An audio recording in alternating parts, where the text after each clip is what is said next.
Jobina, I am happy to announce to you and the world that my love is blind addiction is over. Okay. I allowed a Wow. whole season to go through because what usually gets me is once the memes start coming out, then I want to get the memes and I want to go watch the show. This year, I'll let it go. You let it go. I'm over it. Why? It was too repetitive. Like the scenarios that came up, it just was the same thing over and over again. And it was kind of like, did you all watch the show? Like you all are making the same mistakes. You're doing the same things. You're falling into the same trap. You're falling into the same traps. So I was just like, I'm done. So had a good run. I think I get 6 seasons, something like that, 7 seasons. Had a good run. Okay. But I'm out. Are you still on? All right. I have never been on. I have not watched one single episode of Love is Blind. No, ever. I thought you watched some. No, I may have watched one because you said watch it, but but I've never watched a complete episode. I don't like it. Oh, do you watch any dating shows online? Because we're talking about a dating show for today's episode. Right? No. The Bachelor. The I don't watch The Bachelor. I don't want none of that crap. No. Temptation Island. Nope. None of it. Did you watch what was the one the original one way back in the day? Chuck Bullock was the guy's name? Chuck Woolery. Did you watch The Dating Game? It was called The Dating Game. Oh, so any classic dating show? 100%. Love these. Just not the modern. Newlywed Game, the dating shows. None of the modern stuff, but all the classics. I loved them. All right. Well, we're talking about a modern one today. Let's start the show.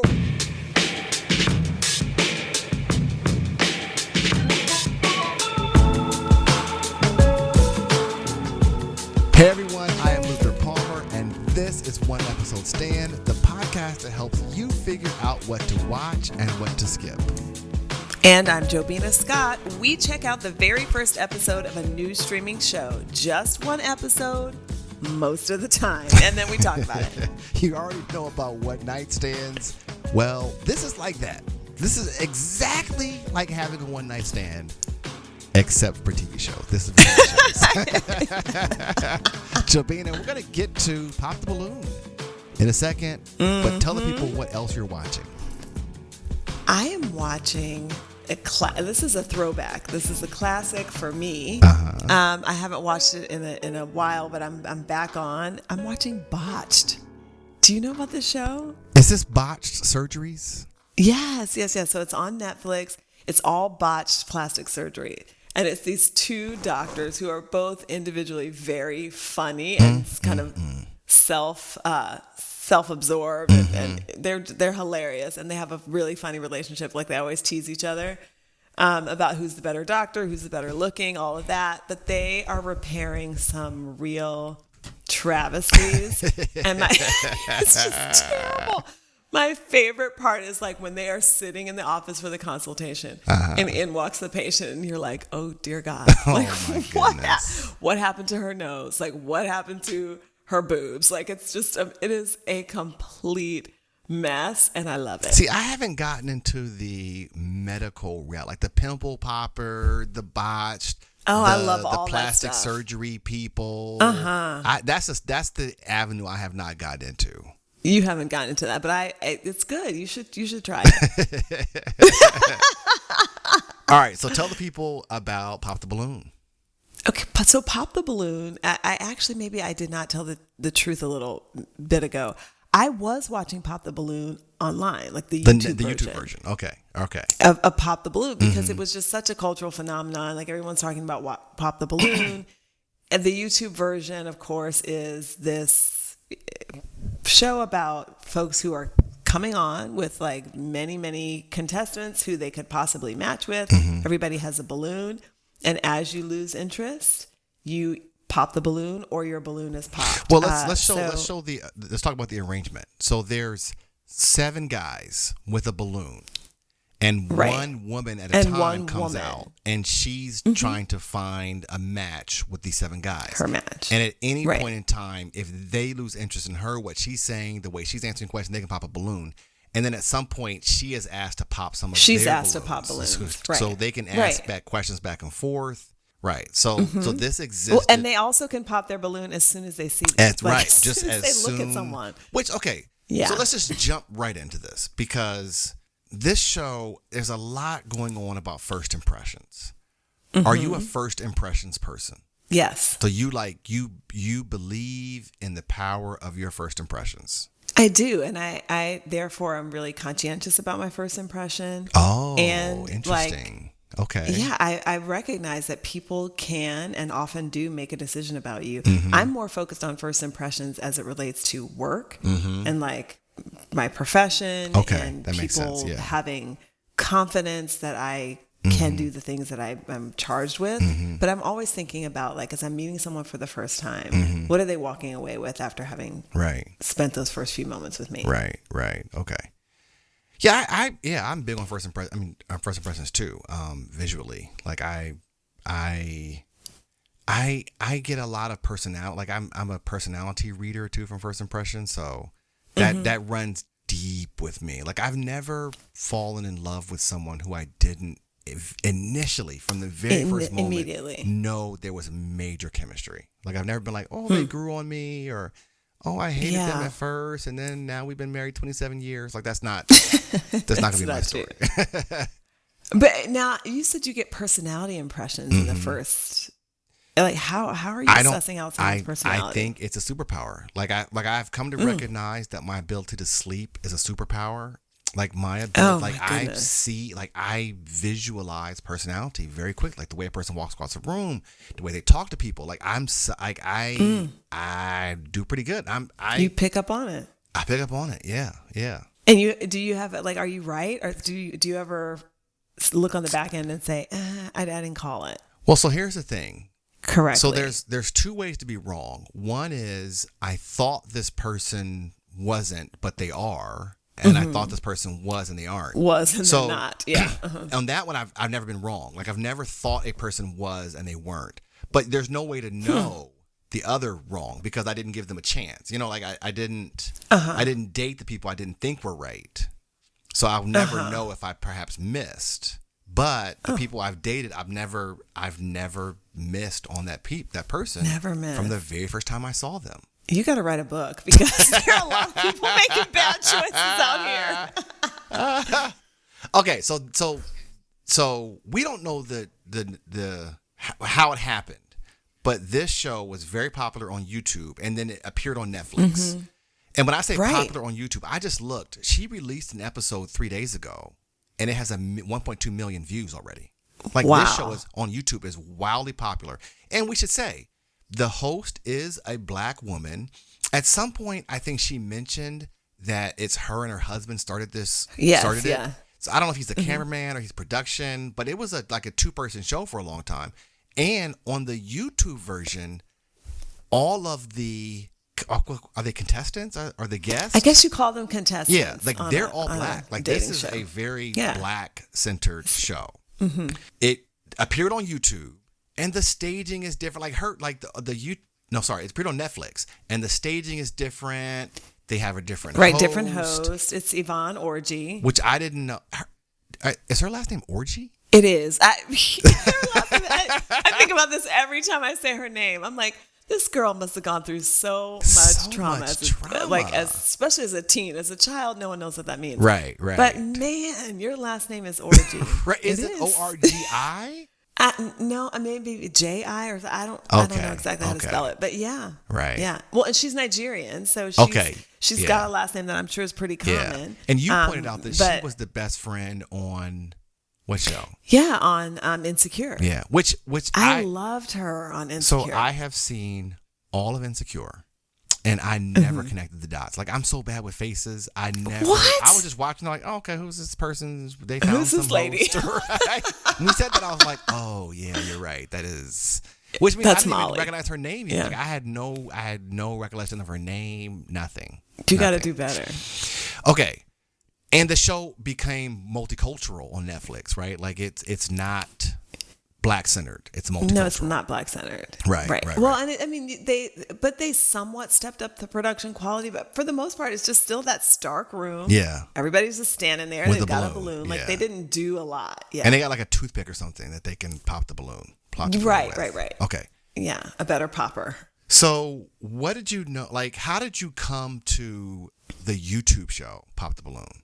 I don't know. Just like because of its cultural relevance and people talking about it. I'm sure it showed up somewhere in a feed. So the genius of the show really was that so everyone who's on social media is looking to make content, and this show it produces content. It's like an hour-long show on YouTube. Yeah. And anyone who's talking about dating uses clips from this show because men are and so what happens is when a person pops the balloon, she goes down and says, "Why'd you pop your balloon?" Why'd you pop? So they'll say like, "Oh, I don't like the belt they were wearing," or more serious, like, "I'm looking for someone more professional," or "I'm looking for someone whose relationship with God is a little bit more strong."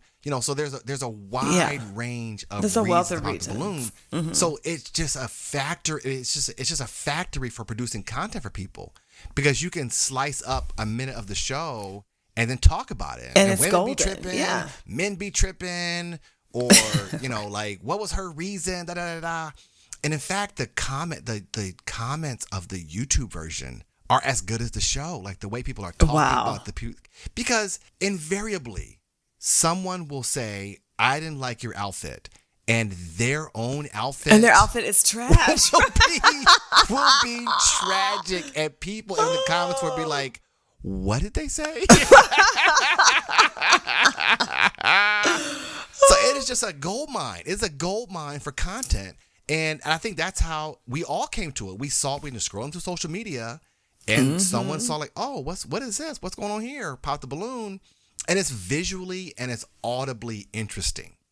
Popping these balloons. It's highly entertaining. Someone comes out and all the balloons get popped Just on first sight. Pow, pow, pow. Like, it's crazy. Like the one poor woman who had the really low voice, she had a really low voice.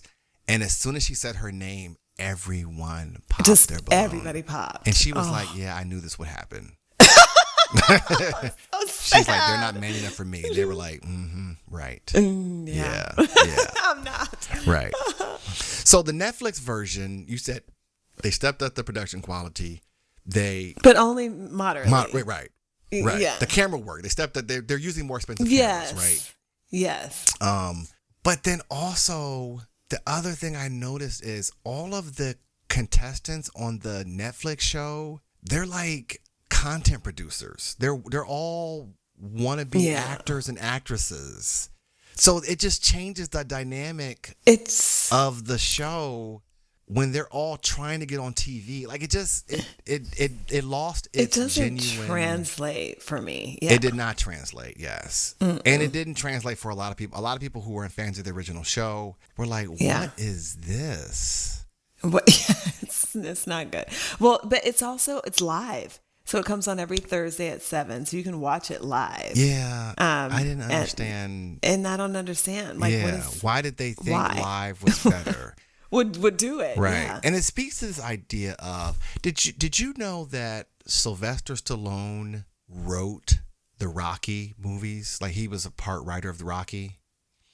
So when Sylvester Stallone went to Hollywood, he had this Rocky script. And people liked the story. They're like, "Oh, it's a good story. Okay, we'll buy the story and we'll cast, whatever famous actor or actress." He was unknown. And he was like, "No, I'm only selling this movie to you if I get to star in it." And that was his. Good for him. That was his right. And that was his big break. Rocky 4, Rocky 6, all the other Rambo movies. So he like really fought for himself. And I'm not here to criticize. I think her name is Arlette, the woman who does the YouTube version of the show. Okay. But she clearly gave up rights of the show and let YouTube take it and do what they wanted. And it's not good. It's like, not. I wish they messed up her I wish she had advocated concept to say, "I want to do this on YouTube." Well, and even on the promos, like there's this like handoff to Yvonne where she's like, "Okay, girl," and she just gives it. Like I don't know why she did that, but she just gave it. And I think gave it to them to do what they want. This happens, I think, a lot in the movie making business where someone writes a book, and to make it into a movie, it has to be adapted. And the author just has to live, like the author of the original book just has to live with the movie or the show as it comes out. And a lot of times you can tell that they're displeased with what happened, but yet that work, it lives on. Like that's how most people know this story. The story at all. And they're like, I did not. And I'm sure Arlette watches the Netflix version and says, and shakes her head. This is not good. What? This is not good. This is not what I intended. Yeah. I feel bad for her because although she, like I said, she's still, you know, and maybe the good thing about what she did negotiate was that she still gets to make content. Like she could didn't do sell her the YouTube name version in a way that they said, well, you can't do the YouTube version because she's still producing episodes. So maybe that was just a one-off extra paycheck that she got, but she's returning to the paychecks that she's getting from YouTube for producing, million viewer content. And she is smiling all the way to the bank. Right. So let me ask you this, because I think we talked about speed dating before when we talked about when we did Love on the Spectrum. Yeah. So this is another unorthodox dating premise. Yeah. And my question is it time for people to step outside of their comfort zone to find love? Because so many people are struggling to find love. Like how did we like let's say 40 years ago, how did people find love, right? It was church, work. People fell in love in the office. Yeah. Is that social like maybe there's something about like culturally people are not joiners anymore. Like they don't join they're not joining clubs and like community organizations, etc. Yeah. So maybe there's something about like the lack of a joining culture that is impacting people's dating lives.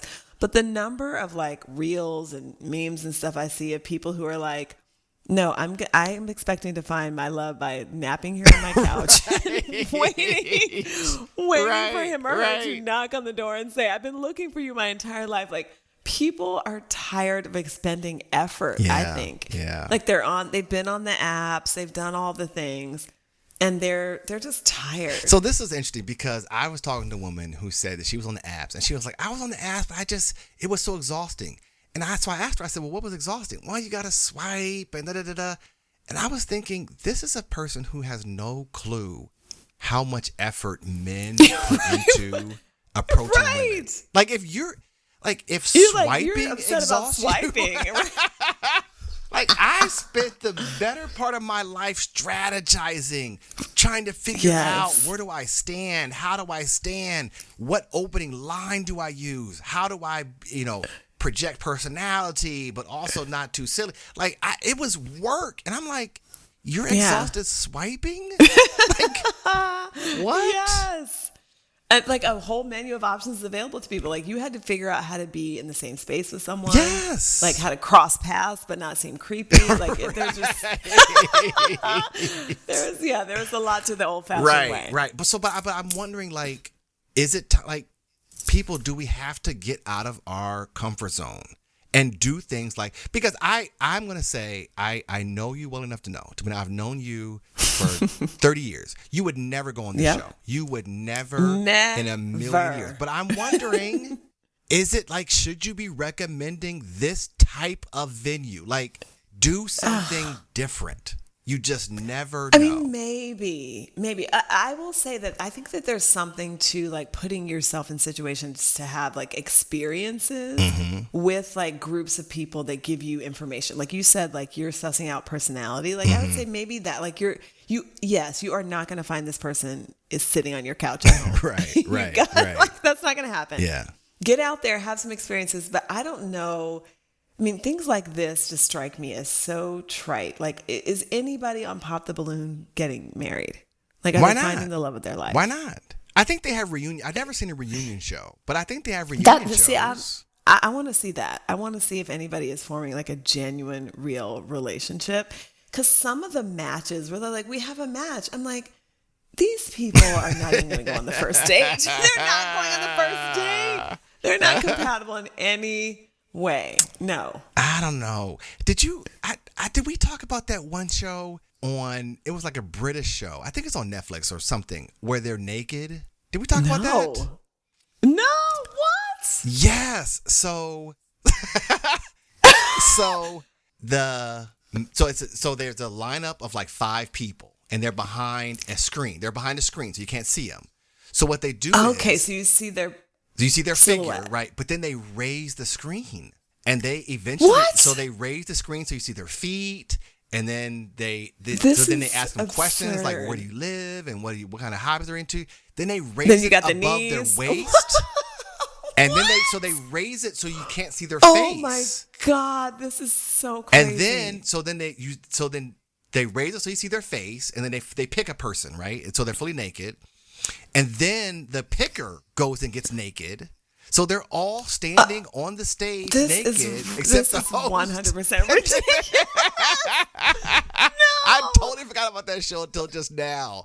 I forget what it's called. And then they go out on a date, and then sometimes they go on another date. Sometimes they don't. That's insane. It is totally 100%. Now that is out of the box. I mean, you could do that. But people are like, too many tattoos for me, or like I don't like her feet. Her toes are no good. Her toes. But interestingly enough, there wasn't a lot of body objectification on there. That's what I found interesting. Okay, they're using the body to gather information about the about personality, but they weren't like this person's too thin. I don't remember a lot of that being part of the show. It was like that is really crazy. Yeah, or like this person's hair is a little bit crazy. Like that means they're kind of wild, which I like. So I'm more interested in that person. Yeah. Oh wow. I mean, the only thing akin to that from these old dating shows, which I told you I already loved, was like whatever the dating game was, where they were behind a screen, like you couldn't see the person at all. Right. And you had to ask questions and ascertain, is this the right person for me? So I don't know if you've seen the movie Woman of the Hour on Netflix. No. So it's all about this woman, this real life woman who goes on whatever the popular dating show was that did this. Mm-hmm. And she picks a guy who is a serial killer. And she obviously doesn't realize this is real? it. Like this is an actual, or this is based scripted? on a true story. Oh. Yeah, based on a true story. And the crazy thing is that like the studio audience, of course, is watching. There's a woman who recognizes him, and he was the last person to be with a friend of hers who went missing. She's freaking out. She's trying to tell the producers of the show, like, what? Like Bachelor number 3 is dangerous. Like, and he's very charming. Obviously, a lot of serial killers, apparently this is their thing. Mm-hmm. He's so charming. She picks him and she narrowly escapes. Like she is a very smart woman. She, a part of the, like the appeal of the show is that she ends up like dumping the questions that the producers want her to use. And she asks like these very empowering questions, but he's so charismatic that she ends up picking him. And nonetheless, long story, but Woman of the Hour, loved it. And it's based on the dating show from back in the day. So a couple things. I do think it's good to date friends of friends, right? Yeah. Because that person knows some history. They know this person is crazy. This person is not crazy. This person has had a lot of failed relations. So that's good. But also, like I was saying, do something different, do something new, get out of your comfort zone. My dating advice to people was always like, put yourself in a position to meet people, right? Like you said, to meet people, join things, get involved. But then stuff. that does, in a way, connect you to people you don't know. So it is a conundrum to date, because you could meet someone who has, like you said, who is a mass murderer, or what you say, charming and a serial killer. Mass murderer. It could be a mass mild murderer. difference. It could be. It could be a mass murderer. It could be. Or a serial killer, or just someone who's not good for you. Right. Or just someone who's unhealthy. Right. Okay. Any other themes come up for you? Just dating themes, anything?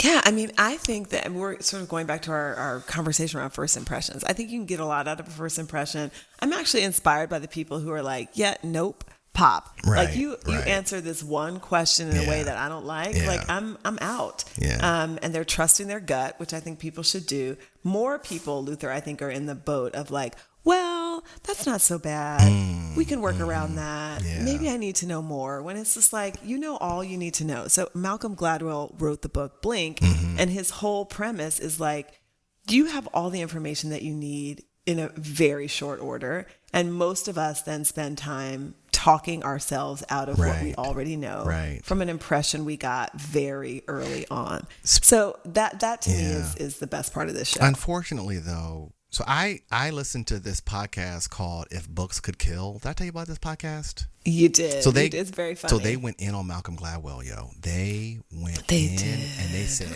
Blink is full of shit. Outliers is full of shit. Like they were like, Malcolm Gladwell's career has been built on false premises. What? Yes, they go in a way that you actually lose respect for Malcolm Gladwell. You're like, oh, like in a way that you are convinced. Yeah, you need a break, or you're doing a lot. Oh, we need a short break. Okay, all right. Cammy girl, I love you. You love Mama too. You just wanted a big hug.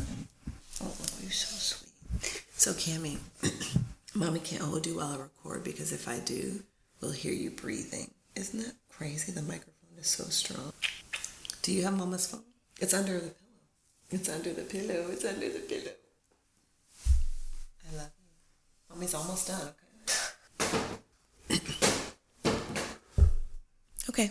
Okay. Okay. So, although I agree with the notion of first impressions being valid, I'm not here to say that Blink was a good book to tell that story. I love Blink. I love Malcolm Gladwell. I stand behind it. So the other thing let's go back to the YouTube version, our Let's version. What's interesting is she'll have a panel of people who are mid-20s, and other times she'll have a panel of people who are like late 30s, early 40s. And they are, the balloon popping is for drastically different reasons. The people in their 20s are it's always like the belt you're wearing. I don't like the shoe you have on. I don't like this. And the people who are late 30s and 40s are always talking about like your career, where are you in your career? Right. Or I don't want to do the long distance, or you have too many kids, or things like this. Which to me is more meaningful than like belt and shoes. And I think like, was I this shallow when I was young? Like probably. No, well, maybe not. But I know I was looking at some people's hair like, no. I'm sorry. That hair, absolutely not. Man, I just think like, could you date someone who did not have a good personal style? Like, could you? I mean, if they were open to suggestions, if they were at some point, Jobina, they're a good man. They work hard. They treat you well. They support your family. I'm not going to stick around to find those things out. I'm not going to know any of that. Very tight shirt that does not fit them well. I'm not going to know any of those things because I will have called it long before I knew that is sad, Jimmy. I'm sad to hear that. Good. I'm sad to hear that. Well, because if they're not, all you're thinking, like when you're but what if they're early attractive? on in a relationship, let me add this: they're attractive. They have a personal. It's just what they're wearing. It's just the clothing. Then you have to be open to suggestions. If you're not, it's a wrap. It's a wrap. I'm sorry. Too tight. Have you seen? There's this one guy who is just like, you're looking at a king, and he has this short reel, and he is wearing the tightest shirt and the tightest pants you could ever have on. Yes. And the way people rip him up in the comments, I'm like, sir, take this video down. Take it down. And I imagine like that man not being open to someone being like, babe, you have got to change your mind about these pants. Like you have to. Yeah. I don't think I could do it. Could you? No, I could not. No. I was gonna say you talk all this mess. I could not. Now, she's lovely, she's nice, she's wholesome, she's smart, she's all these things, and you're like, absolutely. I have one of my guy friends. His wife got him all the way together when they got married. He had like, she was like, he had like 2 pair of shoes, 1.5 shirts. Like he was like, he just did not. I'm not saying he didn't care how he looked, but his fashion just wasn't, just wasn't there. And she got him all the way to, like, we were looking at him like, okay. Look at you. But see, he was open. Yeah, he was open. He was wide open. To guidance. He was wide open. Yeah. And he would say, now that's all and you he need. would say she picked this whole thing. Like she picked this. Let's be clear. It's like, I wouldn't have picked this. Right. Wait, have you seen this thing on social media where like these guys will be like, this is the effect of having a black wife? You already know this. No, not that one. Not that one. Oh. No, yeah. So it's like a white guy, and he'll show what's his it called? style Black before wife level up or something like that. Something like that. Yes. So it's so funny. Like their style is terrible. Right. They get a black wife, they look like a model. Their like they styles just look completely incredible. changed. I thought you were going to talk about the social media trend where like 14 guys will show up to an event all wearing the same thing because their wife picked out I the love things. that. The wife picked out. Yes, right. Those and are funny some too. of the commentary is like, well, how many of these guys are wearing what their wife are just being dressed by their wives. Yeah.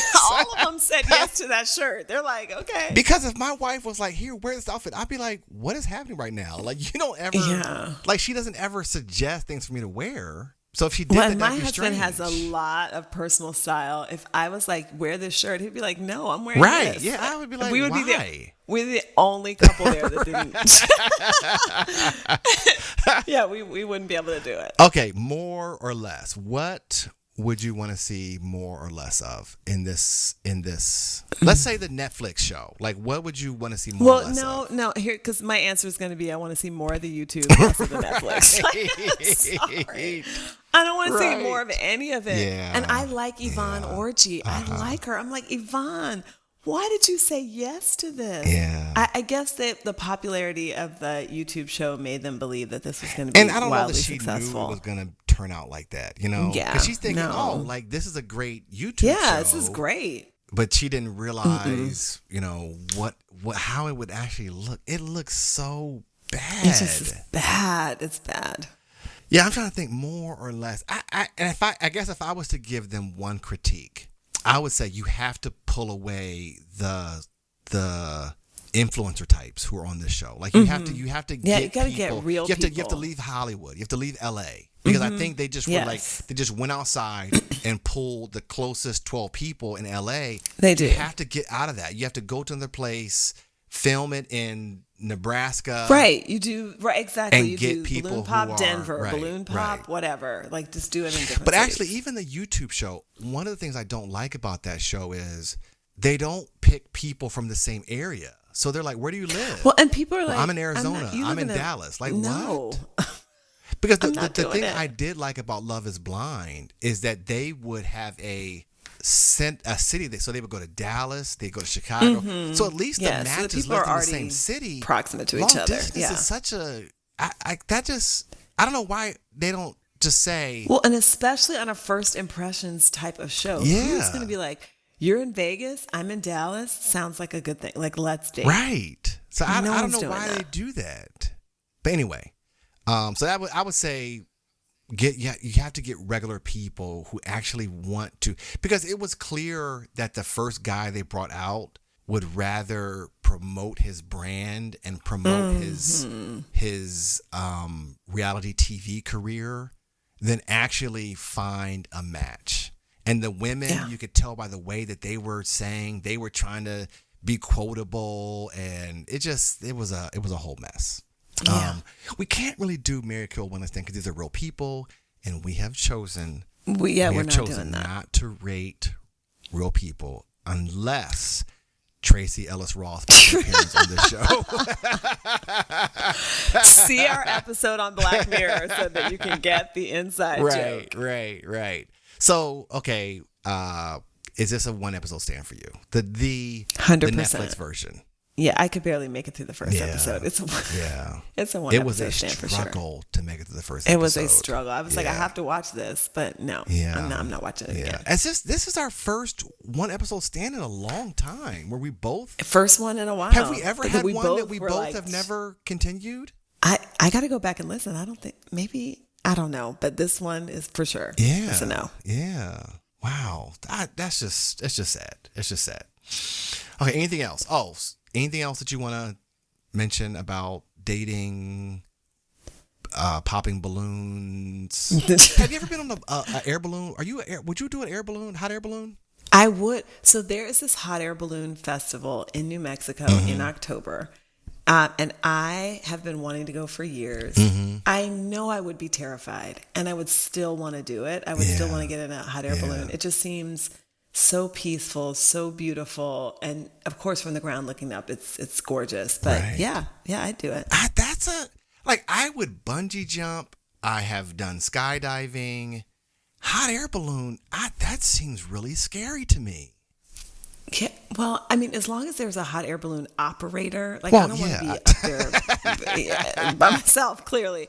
But if someone knows what they're doing, they can get the fire up or down. Yeah. I'll be okay. For some reason, that one of all of the and it's not even. I guess hot air balloon is not even really a thrill-seeking thing, right? It's not. But if you're afraid of heights, though, it could be a serious problem because you're in a wicker basket. But I'm not afraid. I'm not afraid of heights. It just seems precarious. The whole thing seems precarious. Yeah. So, okay.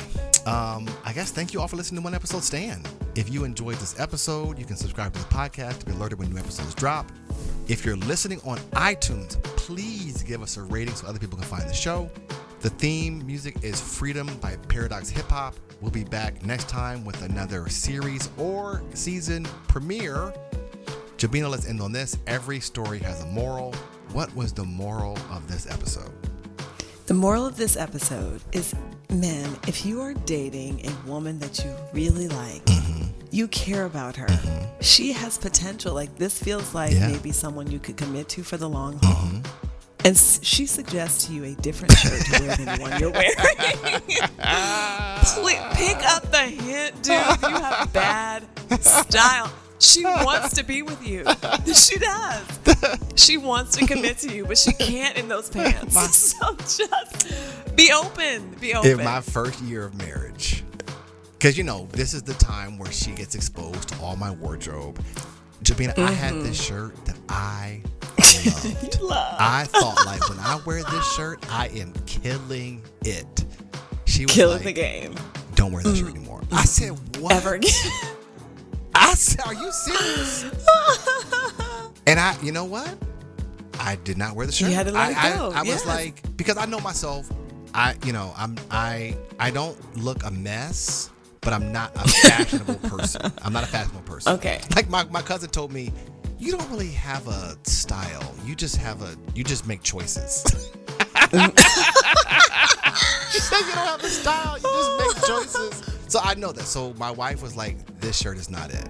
And I was like, okay, so I will agree. Yeah, the moral be of the coachable, story, men. Be coachable. Be Be coachable. You could be securing your future. And you know be coachable. what? I pick out my wife's sneakers and tennis shoes because I have to have my husband's help with that. Yeah. Oh my goodness, I will pick absolutely anything. Right. And I will say no. No. Remind me of your size. I have to ask her every 4 years. Remind me of your size. And wow. I will go and get you some sneakers that are appropriate. All right, everybody. See y'all next time. Bye, everybody.